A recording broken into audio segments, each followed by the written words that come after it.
All right, well, thank you, guys. We have a distinguished panel here, and I forgot my tie, so I really feel kind of out of turn here. But you guys look great, and I really appreciate all your passion. And we have Eric Reeves with School Dude. Welcome to the show. Ray Johnson with IBM, or IBM, like they say in France. Yeah, thank you. Gerhard Selinger from the National Science Foundation.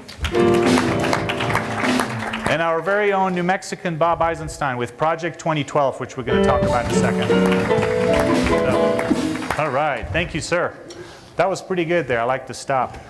Gerhard, you've been around the block. You and I talked, what, about a week ago? Yeah. And boy, I mean, 30 years of career in what you're doing plus, and the passion that you have, I really appreciate it. What are some of your comments from today and from the last couple of days? Well, it's certainly a very exciting development. I think one of the things that we really need to begin to see is what really are the goals. At the NSF, we have a number of programs now that are really pushing the workforce. The Advanced Technological Education Program at two-year colleges, the Innovative Technology Experiences for Students and Teachers for K-12, right. And then just our general program in developing materials and teacher preference. Yeah. And I'll get back to you, and I had a very good discussion about the four-year school versus just the technical career period, right? And I think we all kind of sense that in any kind of jobs today, you have to have technology, science, math in the background, right? You can't just go out there and not have that. So, Ray, what about IBM? I know that you're a passionate guy. You covered the Western United States. Is that what you Just do? about almost all the states. That's a small territory. Yeah, it's small. Yeah. It's small. But one of my favorite places to come, of course, is New Mexico, right? Thank you. We actually have some great things going on in the state, but overall, I am passionate about K-12, which is beneficial for my job, obviously, but it's so important to the company because, as some of the panelists have said before, we need skilled workers, or it's not just.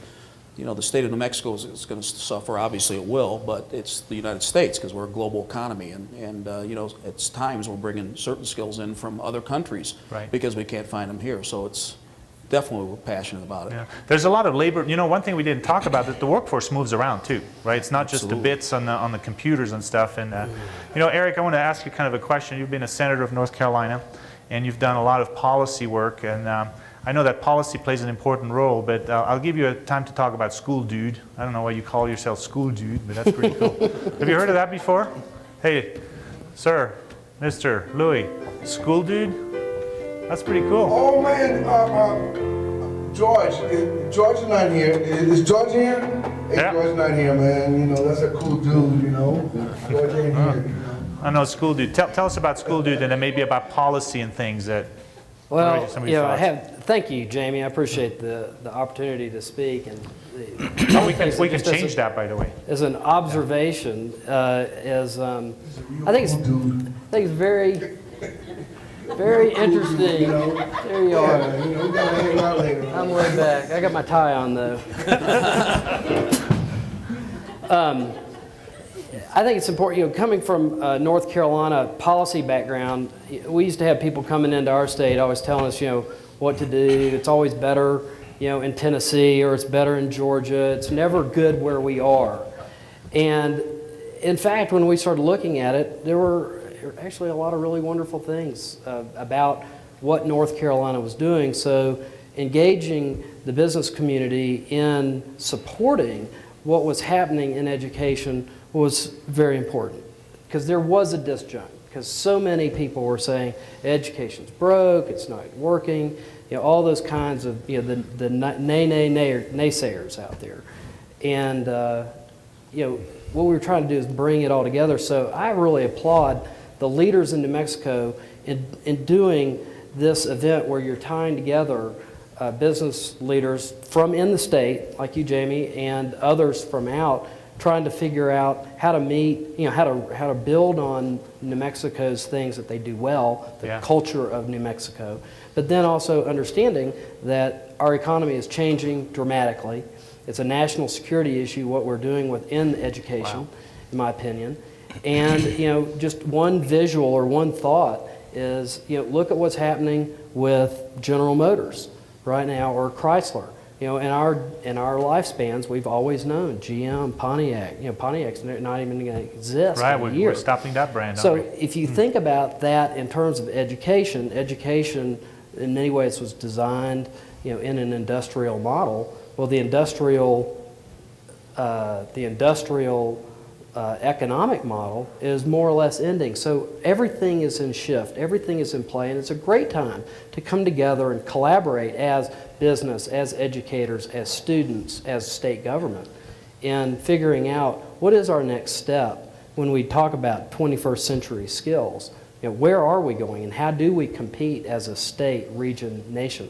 Yeah, we're all in this together, aren't we? And you know, you mentioned the national security issue. Wow, that's a big deal. I also heard that was a civil rights issue, right? That our education system needs to be accessible to everyone. Bob, I know Project 2012 is kind of a New Mexico answer to a certain extent to address some of this. Absolutely, Jamie. Thank you for the opportunity to say a little bit about it. I've been very gratified to hear how many people have picked up on the fact today that New Mexico really is on the move in K-12 math and science education. It's very exciting. 3 years ago, the New Mexico State Legislature created the Math and Science Bureau, which is in the Public Education Department. As far as I know, we're the only state in the union that has a central office responsible for math and science education at the K-12 level.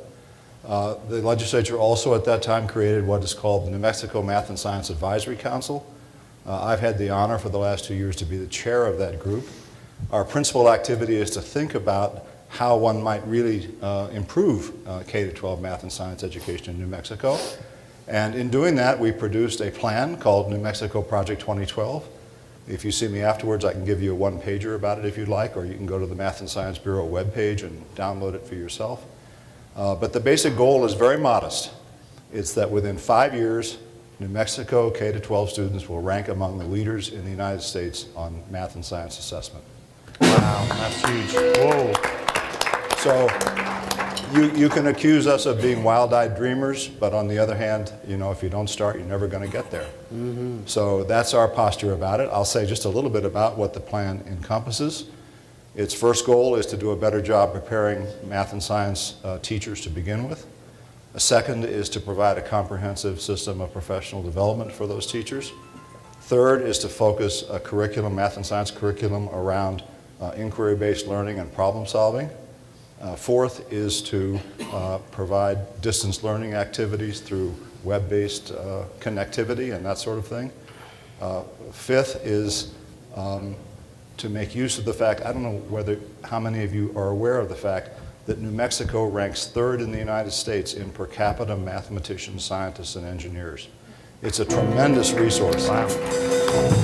And so one obvious statement would be to try to get those folks more involved in K-12 math and science education. The sixth item on the list is to create partnerships. That's been emphasized many times here today. I won't go into it again. It's obviously important. And the seventh and last thing is to create a public relations campaign that demonstrates to all the citizens of New Mexico how important math and science education is. So I'll stop now. Thanks very much for the opportunity. That is terrific. Yeah. I mean, you know, and by the way, if you have any questions, you can queue up to the microphones. But Project 2012 is one of those things that I think we need to do and be fairly bold, right? Yeah. To get it, make it happen. I might also just interject, if I might say, we've had one legislative session in which we've introduced legislation for to be considered, and we did quite well. One bill was passed to increase the requirements for mathematics training for elementary